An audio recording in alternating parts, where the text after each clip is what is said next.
Well, it's so good to be together. It's been a long 2 years. Donna and I have seen each other, and a long year since we've seen each other. So. Long time. Wow. Long time only seeing each other virtually. Virtually, And yeah. now look at us. Now we're actually we're all three of us are within 6 feet. How great is that? And I've come all this way. Yeah, From Halifax to and Charlottetown to Ontario. So I know. great to be down. Glad you don't have to quarantine while Yeah. you're here. Oh my gosh. Those are the days. Oh my goodness, yeah. So it's really great to have the time to just reflect back on our year, and it was actually fun to sit and talk about it and say, okay, what have we been working on? What's life been like? And it's been so we're still catching up, but. So what are the kind of things that clients have faced? What kind of challenges have they faced in the past year? We've all faced challenges, but what are the folks that you've been dealing with have been facing? Yeah. Well, the pandemic has made the world of what we used to call VUCA, volatile, uncertain, complex, and ambiguous, and it's been written about and people have talked about it, but the pandemic has given a lived experience. And people are doing things they've never done before, and finding that the ways that they're working just aren't working for them anymore. Getting lots of requests for people who have all of a sudden started to pay more attention to the way that they're working with the human being. Ironically, here we are working online, and yet there is more call for being human with each other and paying attention to that. And then to come up with new ways to be more intentional about how they're going to lead. There were old habits before, and now they need to be more intentional with their leadership, which is one of the benefits of the pandemic that you might not have thought about. Yeah. So lots and lots of requests from clients to develop their leadership capacity in new ways now. Yeah. And it's about engaging their teams too.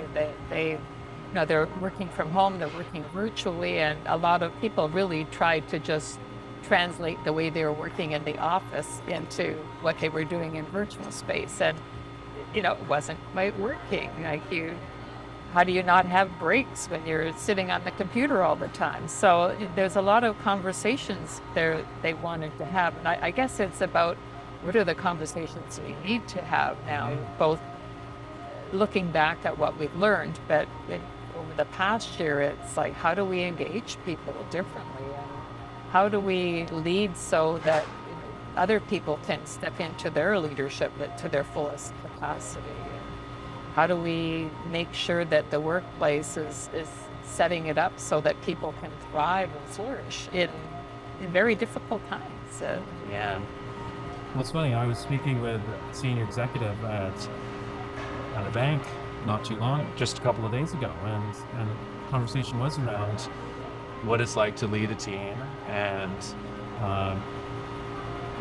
how a business like that has had to transition with everybody not around.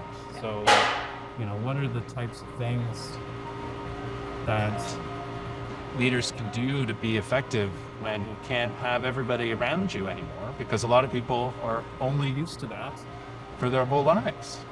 Well, that hierarchical, like the boss as leader, we're having to shift our notion of what it is to be a leader, and that full idea of how do you enable people to lead and engage them to lead. So what is the role of leader in this kind of workplace? It's quite different than, and in this kind of working life with all the complexity there is.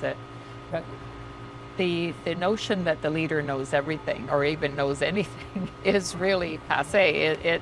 One person can't have all the solutions. There's a lot of conversation about wanting to share leadership, and now I think it's more obvious than ever, as you're pointing out with the way we're working, but people talk about it, but they don't know what they need to stop doing or what they need to start doing. So they've got an idea, but they don't have practices in place. They don't have maybe processes or structures or systems in place to make it happen.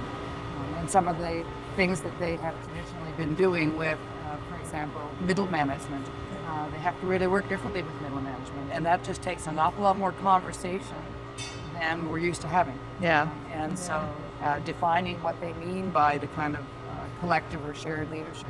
And is it just people following through what they're asked to do, or is it actually people having an influence on the kinds of decisions that are made and the kind of workplace health and environment that they want to have for their employees too.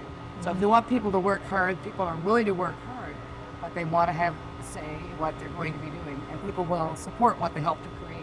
So I think the need for more conversations is dramatically been enhanced in this environment, and yet it wasn't what we thought would be the result of something like this. I don't think any of us did yet.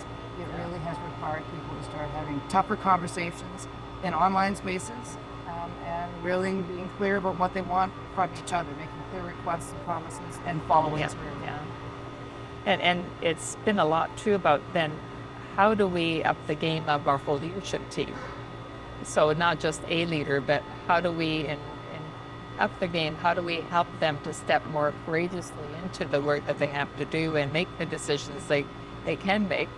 And what do the leaders need to let go of in order to have that happen? So a lot of it is about mentoring and development. So their role is really about how do I coach the other to have the conversation or to make the decisions, rather than everybody coming to me and being the expert. People feel gratified by the fact that they do have all the answers and they can be the expert, but they now they don't know what to do if they're not giving all the answers or having all the knowledge in their hands. Then they don't know what their role is. So helping them to redefine what is it meant to be in the C-suite or in the middle management or in the front lines. Okay, so thinking back through the last year, how have you supported your clients specifically through these challenges? Like what has Courage done to help your clients lead courageously? Yeah, well, yeah, that's very good. Yeah, leading courageously. I think that's why we picked that name, wasn't it? It's about, it takes courage to really step up and be a leader. And what we've done is there's coaching for individuals, for groups and teams.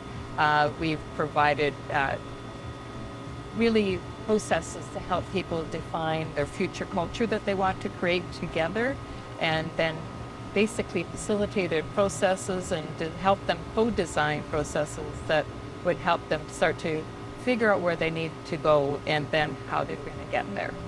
So I would say that there seems to fall into those three buckets. How do we work with individuals and teams in a more coaching approach, and then how do we engage the collective? That's what we've been doing with them. How do we help them? And we do a lot of assessments too, the individual assessments, team assessments, and help them to have a better idea of where are they on their developmental journey, and to help them realize that there's nothing wrong. It's just a developmental process. They were successful to get them to hear the future requires a different level of leadership. I think one of the things that, as a small consulting organization, we work with a lot of our colleagues to make sure we can customize the kind of responses that people need as well. So we end up working with them to really co-design what that process will look like. We don't have like a solution in a box that we take out. No. So we listen to the needs they have, as you mentioned through the assessments, Michelle. That's one way we can do it. We create our own assessments sometimes as well. And we actually figure it out as we go along with them. We have a process, but what we're going to do along the way evolves as we learn with the client and they learn with their team. Yeah. So in a bit of a way, we're teaching together with them how to do what they need to keep doing after we're gone. We want it to be like a generative process for them. So when we're finished with them, they will continue to learn from the kind of changes and shifts that are going to come their way. This is just the beginning of what that's going to look like. We're always going to be learning and change. So how do you actually work with that? We talked about the metaphors of leadership recently, and I said the best metaphor that I can think of is dancing with leadership. People need to learn to dance with what's showing up. And the notion of it being a whole co-learning process, that often they'll say, well, what are you going to provide for us? Well, it's really about sitting down together. Every context is different, and just like the client, we don't know what's going to work, and we have to be agile and flexible, as does the client. So we're almost like midwives. We're helping them to birth what it is, their future that they want to create together. We help them to dream about what it is and really make it concrete, and then look at what are the things that we need to do to get there, recognizing that nothing is one and done.